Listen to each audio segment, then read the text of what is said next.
Salut les passionnés de mythologie. Aujourd'hui, on plonge dans la vie d'un des plus grands héros de tous les temps, une véritable superstar de la Grèce antique, Hercule, ou Héraclès pour les puristes grecs. Accrochez-vous, son histoire est un véritable blockbuster, plein de rebondissements, de monstres et de prouesses surhumaines. Tout commence par une histoire de famille un peu compliquée, comme souvent dans la mythologie grecque. Zeus, le roi des dieux, connu pour ses nombreuses escapades amoureuses, jette son dévolu sur Alcmène, une mortelle d'une grande beauté et épouse du roi Amphitryon. Profitant de l'absence de ce dernier, Zeus prend son apparence et passe une nuit avec Alcmène. Quand le vrai Amphitryon rentre, il ne se doute de rien. Résultat de cette double union, Alcmène met au monde des jumeaux, Iphiclès, le fils d'Amphitryon, et Hercule, le demi-dieu, fils de Zeus. Vous vous en doutez, cette naissance ne plaît pas à tout le monde. Héra, l'épouse de Zeus, est folle de jalousie. Elle vouera une haine tenace à Hercule tout au long de sa vie. Dès le berceau, elle tente de se débarrasser de lui en envoyant 2 énormes serpents. Mais Hercule n'est pas un bébé ordinaire. Imaginez la scène. Le petit Hercule, encore en lange, attrape les serpents et les étrangle de ses propres mains, comme s'il s'agissait de simples jouets. Un signe avant-coureur de sa force légendaire. Hercule grandit et devient un homme d'une force colossale. Il apprend le maniement des armes, la lutte, la musique, bref, l'éducation parfaite d'un prince grec. Il se marie avec la belle Mégara, fille du roi de Thèbes, et ils ont plusieurs enfants. Tout semble aller pour le mieux. Hercule est un héros comblé, un père de famille heureux. Mais Héra n'a pas dit son dernier mot. C'est là que l'histoire prend une tournure tragique. Dans un accès de folie provoqué par la déesse vengeresse, Hercule perd la raison. Il ne reconnaît plus les siens, et dans son délire, il tue sa femme et ses propres enfants. Quand il reprend ses esprits, l'horreur de son acte le submerge. Le chagrin et la culpabilité sont immenses. Comment un héros peut-il vivre avec un tel fardeau ? Désespéré, Hercule se rend à l'oracle de Delphes pour savoir comment expier sa faute.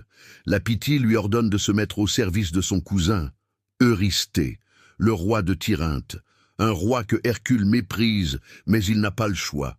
C'est Eurysthée, secrètement influencé par Héra, qui va lui imposer une série d'épreuves quasi impossibles à réaliser. Ce sont les fameux 12 travaux d'Hercule. Le premier travail ? Tuer le lion de Némée. Pas un lion ordinaire, non. Sa peau est si épaisse qu'aucune flèche, aucune lance ne peut la percer. Hercule doit donc ruser. Il coince le lion dans sa tanière et l'étrangle à main nue. En guise de trophée, il utilise les propres griffes de l'animal pour le dépecer et se fabrique une armure avec sa peau indestructible. C'est avec cette fameuse peau de lion qu'il est souvent représenté. Deuxième défi, tuer l'hydre de Lerne, un monstre aquatique à plusieurs têtes de serpent. Le problème, c'est que pour chaque tête coupée, 2 autres repoussent. Hercule est accompagné de son neveu Iolaos. Il a une idée de génie. Pendant qu'Hercule coupe les têtes, Iolaos cautérise immédiatement les coups avec une torche pour empêcher la repousse. Ensemble, ils viennent à bout du monstre. Ensuite, Eurysthée lui demande de capturer vivante la biche de Cérynie. Une biche aux sabots d'airain et au bois d'or consacrée à la déesse Artémis. Elle est si rapide que personne ne peut l'attraper. Hercule la poursuit sans relâche pendant une année entière avant de parvenir à la blesser légèrement pour la capturer sans la tuer, afin de ne pas fâcher Artémis. Le 4e travail est la capture du sanglier d'Érymanthe, une bête féroce qui terrorise la région.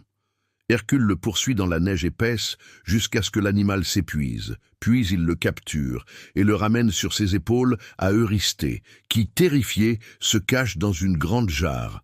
Le 5e travail est un peu moins glamour, nettoyer en un seul jour les écuries d'Augias. Ces écuries abritent des milliers de bœufs et n'ont pas été nettoyées depuis 30 ans. Imaginez l'état. Mais Hercule est aussi malin que fort. Il détourne 2 fleuves, l'Alphée et le Péné, pour qu'ils traversent les écuries et emportent toute la saleté.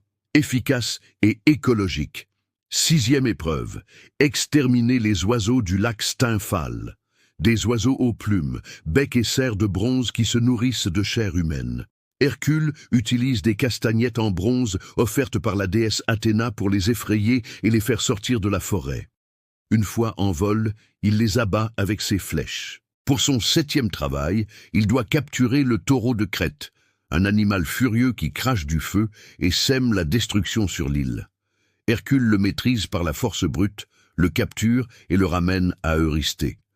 La liste continue avec la capture des juments de Diomède. Ces juments sont carnivores, dressés par leur maître, le roi Diomède, à manger de la chair humaine.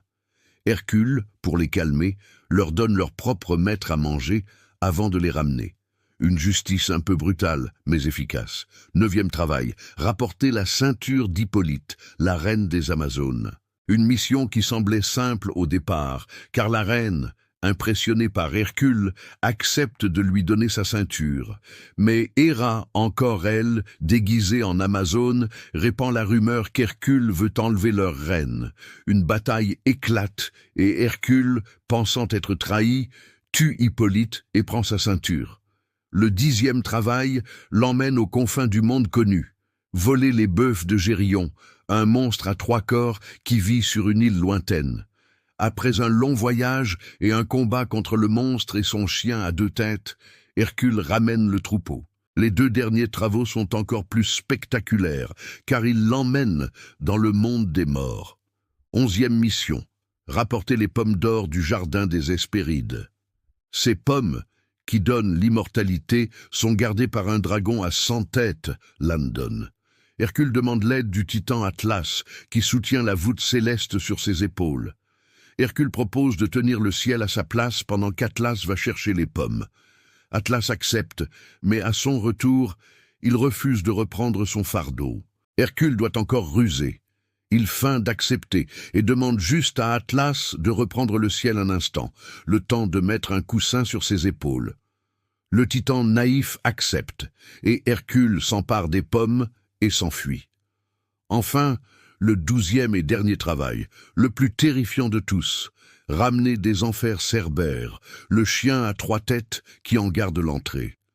Avec l'aide d'Hermès et d'Athéna, Hercule descend dans le royaume d'Hadès.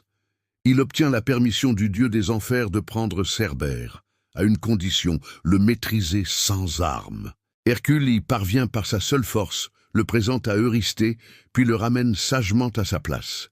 Après avoir accompli ses 12 travaux, Hercule est enfin libéré de sa servitude et purifié de son crime. Sa légende ne s'arrête pas là. Il connaîtra de nombreuses autres aventures, se remariera avec Déjanire. Mais c'est ce second mariage qui causera sa perte. Un jour, le centaure Nessos tente d'enlever Déjanire. Hercule le tue d'une flèche empoisonnée avec le sang de l'hydre de Lerne. Avant de mourir, le centaure, pour se venger, dit à Déjanire de recueillir son sang, prétendant qu'il s'agit d'un puissant filtre d'amour.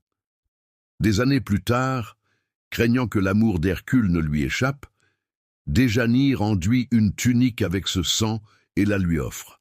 Mais le sang du centaure, mélangé au venin de l'hydre, est un poison mortel. Dès qu'Hercule enfile la tunique, elle se colle à sa peau et le brûle atrocement. Souffrant le martyre et ne pouvant retirer la tunique, Hercule décide de mettre fin à ses jours. Il construit un bûcher funéraire et s'y allonge. Mais la fin d'Hercule n'est pas une fin ordinaire. Alors que les flammes consument son corps mortel, son père, Zeus, intervient. Il emmène la part divine de son fils sur le mont Olympe. Là, Hercule obtient enfin l'immortalité. Héra elle-même se réconcilie avec lui et lui donne sa propre fille, Hébé, la déesse de la jeunesse, pour épouse. Hercule, le héros qui a souffert toute sa vie, qui a combattu les monstres et surmonté des épreuves impossibles, trouve enfin la paix et sa place parmi les dieux. Son histoire est celle de la force, du courage, mais aussi de la rédemption. C'est le parcours d'un homme qui, malgré la tragédie, a su transformer sa culpabilité en une force qui a changé le monde. Voilà pour l'incroyable épopée d'Hercule. J'espère que ce voyage dans la mythologie vous a plu. Quelle est votre partie préférée de son histoire? Dites-le moi en commentaire. N'oubliez pas de liker la vidéo, de la partager et surtout de vous abonner pour ne manquer aucune de nos prochaines aventures mythologiques. Merci à tous et à très bientôt.